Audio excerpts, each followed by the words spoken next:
Isang mapagpalang hapon mga kabig, mga katuto. Kumusta po? Kumusta po tayo dyan? Ha? Medyo umuulan ho. Ano? Kanina paglabas ko ng bahay ay ang lakas ng ulan, sinalubong ko ho. At yun na lang, mabuti na lang at may payong. Medyo tumila naman po. Kaya lagi-lagi ho, paalala sa atin po mga kabig, sa atin po mga katuto dyan, ha? Paalala, saan man po kayo pumunta, wag ho makakalimot magdadala ho ng payong para kung sakaling umulan man, mayroon ho tayong pananggalang, ha? Mayroon ho tayong proteksyon laban sa ulan at hindi ho tayo magkasakit. Alright? Okay, so ngayon po mga kabig, mga katuto, dadako na po tayo sa ating kwentuhang barangayan, ha? Dito po sa Ikaw at Barangay, kasama si Barangay Secretary Emog. Pero bago po yan mga kabig, mga katuto, ha? Gusto kong magpaalala muli, ha? Magpaalala muli na please, ha? Pa-like naman po, pa-share, pa-like and share, follow, at syempre higit sa lahat, ha, higit sa lahat, subscribe. Okay, pa-subscribe naman po mga kabig, mga katoto, ha. Subscribe po kapag may time. Okay po ba? Alright, so tuloy-tuloy lamang po tayo mga kabig, ha. At ngayon naman, ang atin pong pag-uusapan ngayong hapong ito ay yung atin pong mayroon hong nagtatanong, concerned citizen, butante, na nakikiusap na kung maaari naman daw sana ay matuloy ang eleksyon. Ano po, ngayong taong ito, ngayong supposedly November mga kabig, no, mga katuto, ang scheduled sana ng pambarangayang eleksyon kasama po ang SK. Pero dahil nga po sa sinertipikahan o inaprubahan ng ating Pangulong Bongbong Marcos ang Republic Act or RA 12232 na kung saan ay ipinopostpone ang December 2025 election na magaganap po next year na po, 2026, by November na po ito. Okay, so dito po sa batas na ito ay binibigyan ng 4 na taong paglilingkod, 4 na taong term, no? Tama ba? Oo, 4 na taong paglilingkod at may 3 bisis, no? 4 yung may 3 bisis na po pwedeng tumakbo. So, kung dati ay 3 years lang, no? Kung 3 times 3 is 9 years, ngayon po, ibig sabihin yan, dahil 4 years na times 3, ibig sabihin po is 12 years na po ang atin pong mga SK, ang atin pong barangay officials na manunungkulan. Pero siyempre, ang atin pong SKA once lamang po na mai-elect o once lamang po siya po pwede umaaaring tumakbo bilang barangay or SK chairman. Pero kung siya naman po ay nasa age pa, 24 years old, ay pwede pa naman siyang hindi na, no. Sorry. Basta once lang siyang tatakbo, wala nang pangalawa, no. Once lang siyang allowed na tumakbo kahit na siya po ay nasa edad pa, no. Mali yung aking binabasa, mali.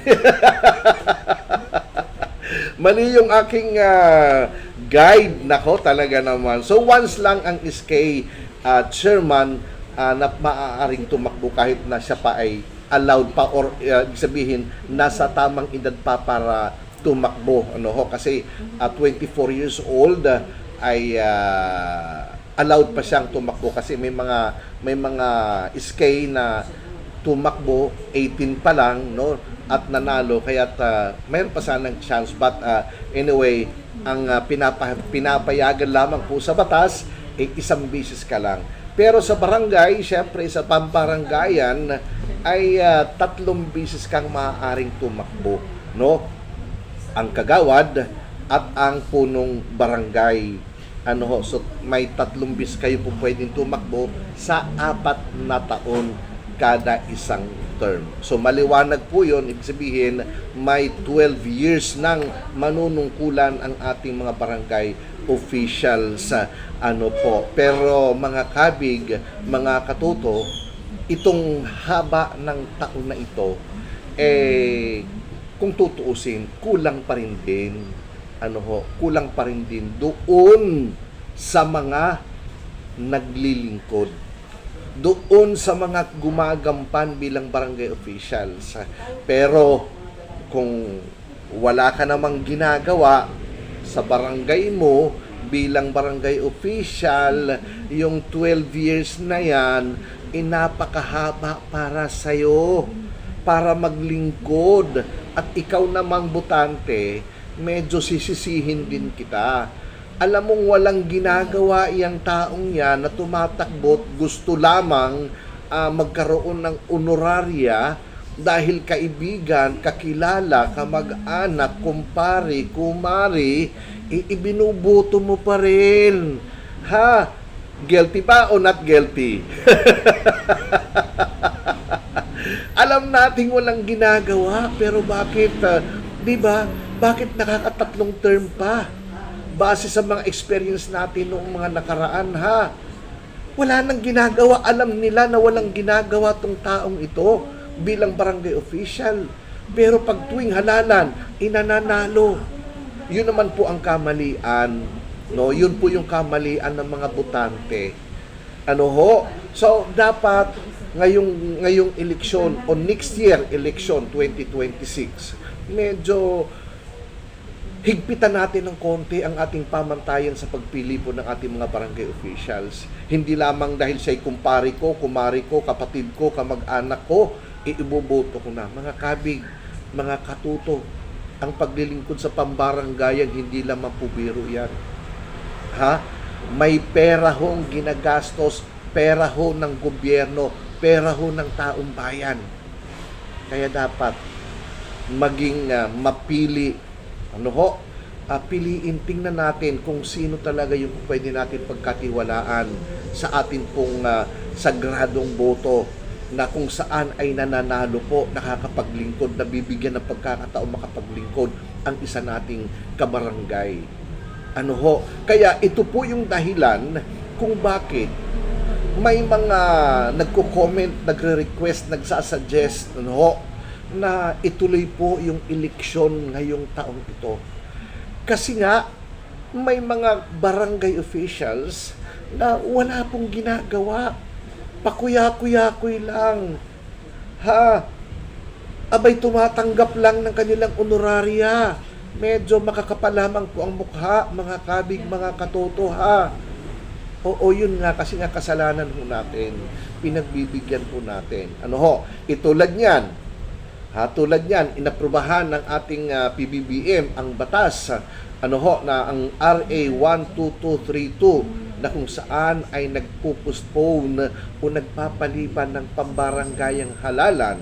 So, nasa kamay ni Attorney Makalintal kung paano niya pupukawin ang damdamin, paano niya gigisingin ang natutulog na ulirap ng ating Korte Suprema. Although, mga kabig, mga katoto, nagbigay na ng kasagutan ng paliwanag ang ating Korte Suprema tungkol sa 2023 election na unconstitutional. Diba?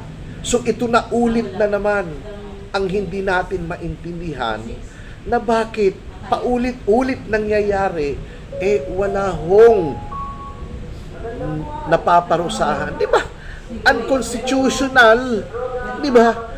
Dineclare ng Korte Suprema na unconstitutional, and yet, nagawa pang gumawa ng batas ang Kongreso at ng Senado extending or postponing the election for 2025 at gawing 2026. Hindi natin maintindihan kung ano ba dapat ang pupwede ang maaaring gawin ng Korte Suprema para ipatupad. Wala ba silang pangil para ipatupad na ito ay unconstitutional? Pero ito, di ba, may pinirmahan ang presidente for postponing the election, the BSK election this 2025. So, ibig sabihin, hindi kinikilala ng gobyerno, hindi kinikilala ng Kongreso ng Senado ang paliwanag, ang eksplikasyon ng ating Korte Suprema. Dahil kung kinikilala, di ba hindi na naulit sana ito? Dahil 2023 election pa lang, unconstitutional na. Pero ito naulit na naman, mga kabig, mga katoto. Ano ho?